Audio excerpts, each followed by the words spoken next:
สวัสดีครับคุณผู้ชมและเพื่อนๆทุกๆคนยินดีต้อนรับสู่รายการทีมเบียร์ทีวีนะครับตอนนี้ผมกำลังอยู่ที่ห้องน้ำนะครับของรถไฟครับจริงๆแล้วผมอยากไปที่จีนีวาวิดีโอนี้ผมวางแผนว่าเป็นจีนีวา Part 2 นะครับแต่ว่าพอดีผมเห็นมีสถานที่หนึ่งที่ผมอยากไปแต่ตอนนี้ไปไม่ได้ถือว่าสถานที่ UN นะครับ United Nations นะครับและซึ่งผมเห็นเขาปิดทัวร์ที่นั่นซึ่งผมแบบเซ็งนิดหน่อยเพราะจริงๆผมอยากไปที่นั่นมากเลยครับผมก็เปลี่ยนแผนของวันนี้ซึ่งอันนี้ก็คือเหตุผลทำไมผมไปที่โมนเทอร์และเวเวนะครับแต่ว่ายังตื่นเต้นนะเพราะว่าก็เป็น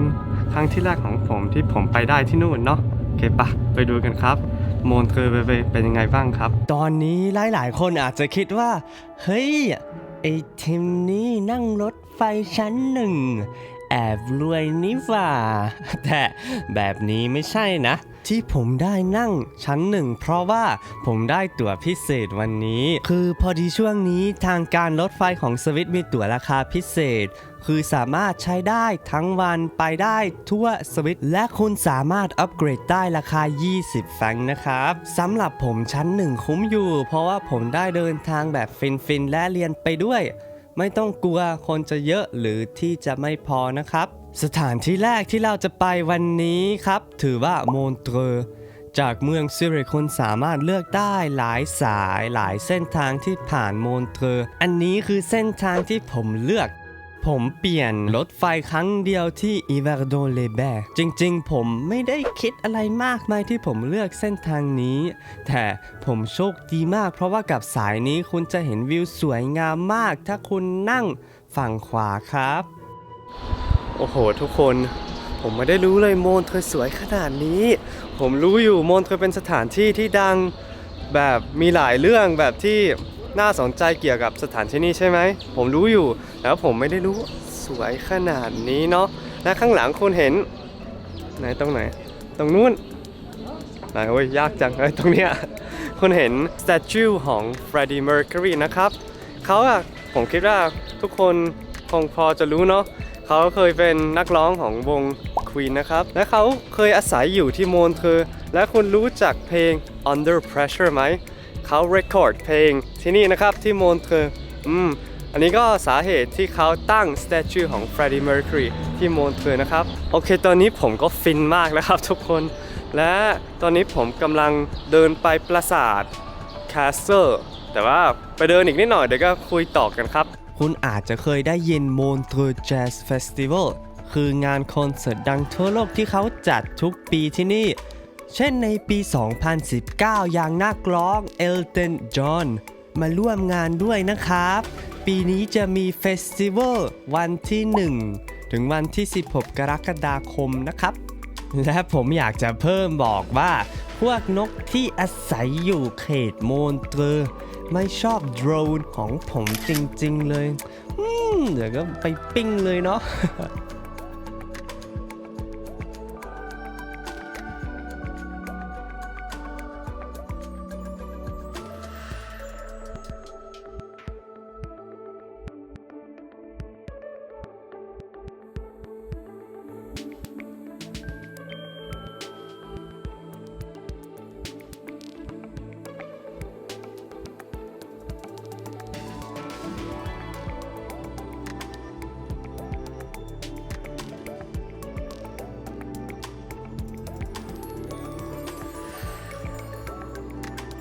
ถ้าแบบนี้ไม่ฟินผมก็ไม่รู้ละ ผมกำลังฟิน 150% แบบนี้แหละ และตอนนี้ผมกำลังเดินไปปราสาทนะครับปราสาทชื่อว่า Château de Chillon เป็นปราสาทที่เก่าแก่มากถึงประมาณยุคโรมัน1,000 กว่าปีสร้างมาเก่าแก่มากนะครับทุกคนและชื่อของปราสาทใช่ไหม Château de Chillon ผมอยากจะเล่นมุกนิดหน่อยนะถ้าคุณพูดว่า Château de Chienอันนี้ไม่ใช่นะอันนี้แปลว่าปราสาทหมาแล้วถ้าคุณบอกว่า Gâteau de Chien Gâteau de Chien อันนี้ก็เป็นขนมเค้กหมานะโอเคอันนี้ไม่ใช่ละรู้แล้วผมไปปราสาทเพราะผมประสาทนิดหน่อยไม่ใช่แล้วโอเคไปกันครับ ปราสาทนี้สร้างขึ้นมาในยุคโรมันประมาณปี 1000 และมีประวัติศาสตร์ความเป็นมาหลายอย่าง เช่นตอนแรกในยุคโรมันเขาใช้ปราสาทสำหรับเป็นป้อมทหารนะครับและต่อไปชาโตเดเชียเปลี่ยนฟังก์ชันเป็นคุกด้วยนะครับประวัติศาสตร์ของสถานที่นี้เยอะมากซึ่งกลายเป็นสถานที่เก่าแก่ที่มีนักท่องเที่ยวเข้ามาเยี่ยมชมเยอะที่สุดในสวิตนะครับ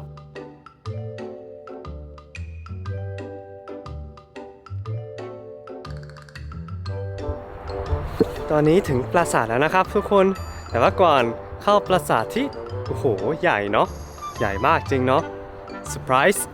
ก่อนเข้าปราสาทผมหิวมากมีร้านอาหารหน้าปราสาทไปดูกันครับเขามีอาหารอะไรบ้างและถูกปากผมไหม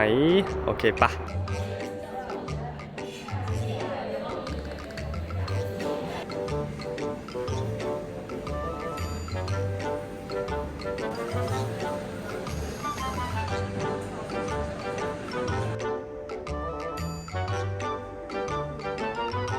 ผมรู้สึกเหมือนกินเบอร์เกอร์ในทุกคลิปเลยที่ผมถ่ายแต่ว่าเบอร์เกอร์ไม่ใช่อาหารเดียวที่ผมทานนะครับทุกคน บอกไว้นะโอเคแต่ว่าชิมหน่อยอร่อยไหมจริงๆนะพูดตรงๆช่วงนี้ผมแบบไม่เคยรู้รสชาติเพราะว่า3 อาทิตย์ที่แล้วผมติดโรคคนรู้แหละโรคอะไรเริ่มกับ C แล้วก็ตัวท้ายเป็นวิด C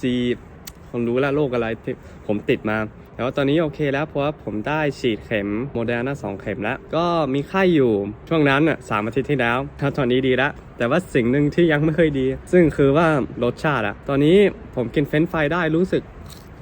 รสชาติมันรู้สึกนิดหน่อยแต่แบบไม่เต็มนะเหมือนลิ้นพังประมาณ 90% ตอนนี้คุณเข้าใจเนาะซึ่งแบบกินอาหารที่อร่อยแซ่บๆอาหารโปรดตอนนี้ไม่ได้เรื่องเลยทุกคนกินก็ไม่เคยมีรสชาติแต่ว่ามีสิ่งหนึ่งอาหารหนึ่งไม่ใช่อาหารมีแบบหนึ่งที่ผมรู้รสชาติคือว่ายาสีฟันทุกคนทุกวันเลยวันเช้าตอนนี้ผมแบบแปรงฟันนะครับผมรู้สึกผมรู้รสชาตินี่หว่าได้รสชาติของยาสีฟันแบบ 100% เลยแล้วผมตื่นเต้นแล้วไปกินของอาหารใช่ไหมไม่ได้เรื่องเลยไม่ได้รสชาติเป็นอะไรก็ไม่รู้ตอนนี้แต่ว่าผมก็มีหลายเพื่อนนะที่เคยเป็นเขาบอกว่าต้องรอประมาณ1 เดือนถึงจะหาย โอเคไหนชิมเบอร์เกอร์ผมจะรู้รสชาติไหม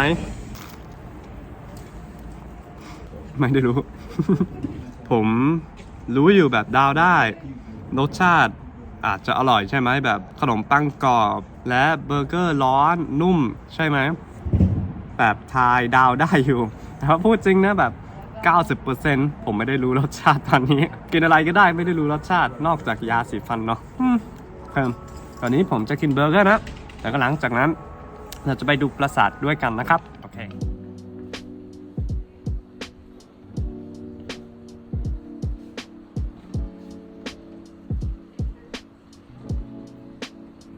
ปราสาทใหญ่มากทุกคน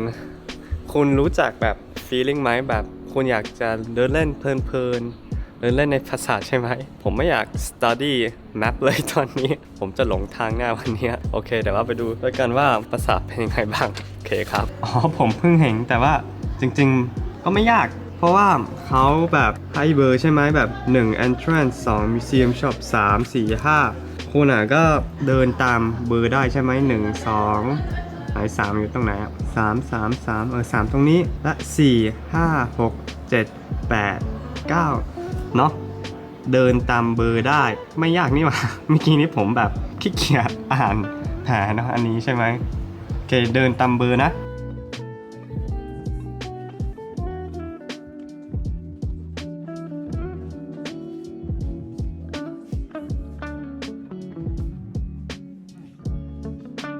ตอนนี้เราไปต่อที่เบอร์7นะครับเบอร์7ก็เขียนว่า prison แสดงว่าสถานที่นี้เคยเป็นคุกใช่ไหมคุกที่มีวิวแบบนี้เหมือนรีสอร์ท5 ดาวเลยใช่ไหมทุกคนพูดเล่น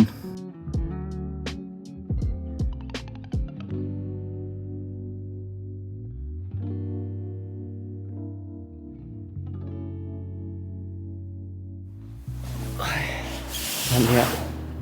รู้สึกเริ่มขี้เกียจแล้วเดินตามแผนเนี่ย ทำไมผมเป็นคนแบบนี้อ่ะ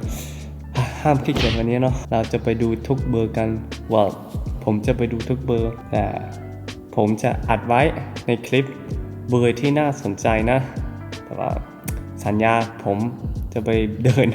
ทุกเบอร์และชมทุกอย่างในปราสาทนี้นะครับโอเคไฮไลท์จะมาตอนนี้เลย นี่ไงทุกคนเบอร์21นะครับคือสถานที่ที่น่าสนใจสำหรับผมนะคือส้วมของเมื่อก่อนใช่ไหมผมก็คิดว่าแบบมันดูโอเคอยู่ใช่ไหมดูโอเคแบบเพื่อน2คนนั่งส้วมด้วยกัน have a good time ใช่ไหมแต่ว่าถ้าตกนะถ้าตกนะไม่เหลือจริงๆเฮ้ยพี่สบายดีไหมก็สบายดีอยู่นะครับเฮ้ยเหม็นจังคุณเห็นไหมข้างบนตรงนู้นไฮเวย์ใช่ไหมเขาสร้างปราสาทที่ไม่ค่อยดีนะถ้าเป็นผมนะผมจะไม่สร้างปราสาทตรงนี้ใกล้ไฮเวย์เนาะ โอ้อันนี้อะไรอ่ะ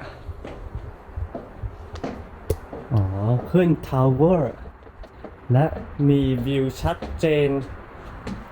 จากไฮเวย์นะครับ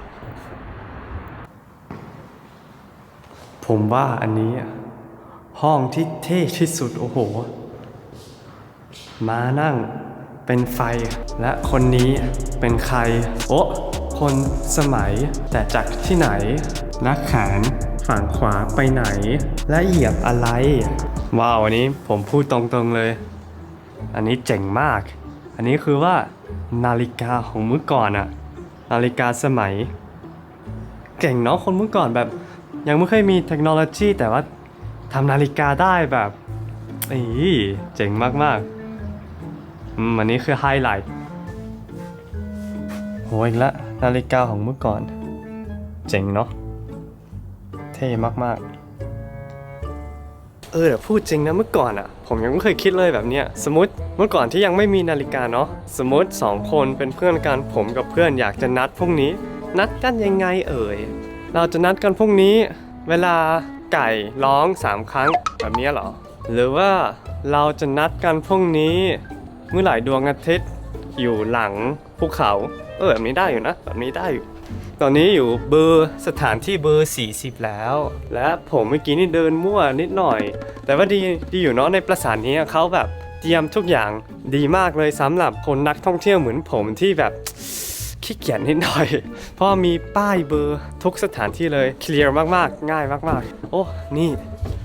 ทุกคนน่าสนใจเนาะสะพานของเมื่อก่อน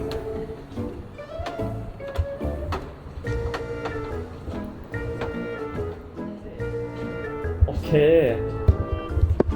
มาสรุปกันทุกคนสรุปหรือว่าสรุปผมไม่แน่ใจนะมาสรุปกันทุกคนสถานที่นี้ Château de Chillon คุ้มไหมผมว่านะถ้าคุณเที่ยวแถวจีนีวาโลซานและมอนเทรอสถานที่นี้ must visit ต้องมานี่นะเพราะว่าจริงๆตั๋วไม่แพง11-13 แฟรงค์ใช่ไหมและปราสาทใหญ่มากเลยมีหลายซอกมีหลายห้องที่คุณสามารถอ่านข้อมูลเกี่ยวกับประวัติศาสตร์ใช่ไหมผมคิดว่าน่าสนใจมากและ must visit ถ้าคุณขี้เกียจเหมือนผมและไม่ค่อยชอบอ่านบางครั้งแบบชอบเดินอย่างเดียวและชมบรรยากาศชมของเก่าแก่ก็มาได้นะไม่ใช่ต้องอ่านทุกอย่างที่เขาเขียนใช่ไหมผมคิดว่า must visit นะตอนนี้เราสรุปกันเสร็จแล้วชมปราสาทเสร็จตอนนี้ทำอะไรดีผมคิดว่าผมจะเดินกลับไปโมนเทอร์นะครับออกกำลังกายนิดหน่อยหลังจากกินอาหารเลี่ยนใช่ไหมและเมื่อไหร่ผมจะถึงโมนเทอร์ผมจะคุยใหม่กับทุกคนนะครับแล้วก็เราจะไปดูกันว่าเราทำอะไรดีที่โมนเทอร์อาจจะไปเวอร์เว่หรือว่าไกลเกินไหมไปเวอร์เว่ตอนนี้ยังไม่แน่ใจนะโอเคเป็นไปได้ยังไงป้ายบอกว่าเดิน50นาทีไปโมนเทอร์จริงเหรอ เมื่อกี้นี้ที่ผมเดินรู้สึกเหมือนประมาณ30-35นาทีเนาะโอเคผมจะจดเวลาไว้ตอนนี้อยากรู้ว่า50นาทีจริงไหมผมอาจจะขี้เกียจในการอ่านข้อมูลในพิพิธภัณฑ์แต่เรื่องเดินด้วยเท้าไม่มีวันที่ผมไม่อยากเดินนะครับเพราะว่าจริงๆแล้วคุณสามารถเดินทางด้วยรถเมล์ได้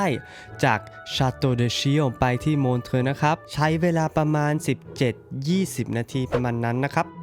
ตอนนี้ถึงโมนเทอร์นะครับทุกคนผมคิดว่าใช้เวลาประมาณ40นาที45นาทีนะโอเคตอนนี้ผมก็คิดว่าไปเวอร์เวเนาะถ้าอยู่แถวนี้แล้วโมนเทอร์ต้องไปเวอร์เวด้วยเป็นสถานที่ที่น่าสนใจและสวยงามเหมือนกันนะครับ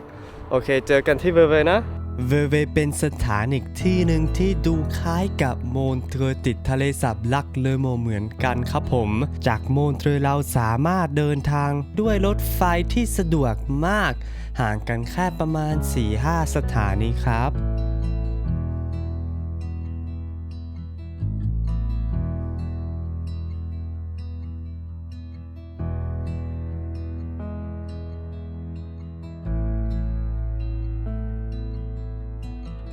โอเคตอนนี้เพิ่งถึง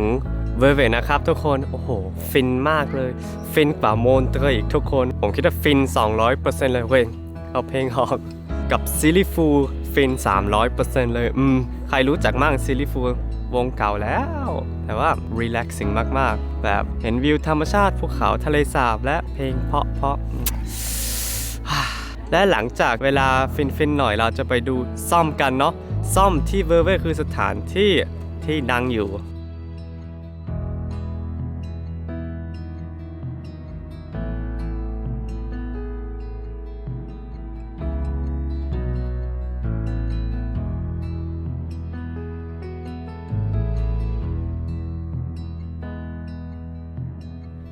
ทำไมถึงเอาซ่อมมาใส่ทะเลสาบเนาะเพราะว่าถ้าอยากกินทะเลสาบก็ต้องใช้ช้อนเหมือนซุปใช่ไหมซ่อมมันเหมือนไม่ได้เรื่องเลยถ้ากินซุปเนาะ แต่ว่าสาเหตุที่เขาสร้างซ่อมแบบอาร์ตอันนี้นะครับคือว่าข้างหลังคุณเห็นไหมอันนี้คือพิพิธภัณฑ์และเมื่อก่อนมี anniversary 10 ปีของพิพิธภัณฑ์อันเนี้ยและมี artist ศิลปินใช่ไหม artist ภาษาไทยที่สร้างซ่อมนี่เพื่อ anniversary 10 ปีของพิพิธภัณฑ์ของข้างหลังนะครับอันนี้ก็ประวัติศาสตร์ของซ่อมอันนี้นะครับแต่ว่าน่าสงสารอยู่เนาะมีแต่ซ่อมแต่ว่ามีดช้อนตะเกียบไม่มีอาจจะเหงาอยู่เนาะซ่อมคนเดียวฝนตกก็อยู่คนเดียวเว้ยซิลิฟูลอีกแล้ว ไม่มีสมาธิถ้าคุยกับฟังเพลง ตอนนี้ทำอะไรดีคิดว่าอยากจะไปกินสแน็คสักหน่อยหรือว่าดื่มเครื่องดื่มเนาะมีอะไรบ้างที่เวเวไปดูกันเนาะ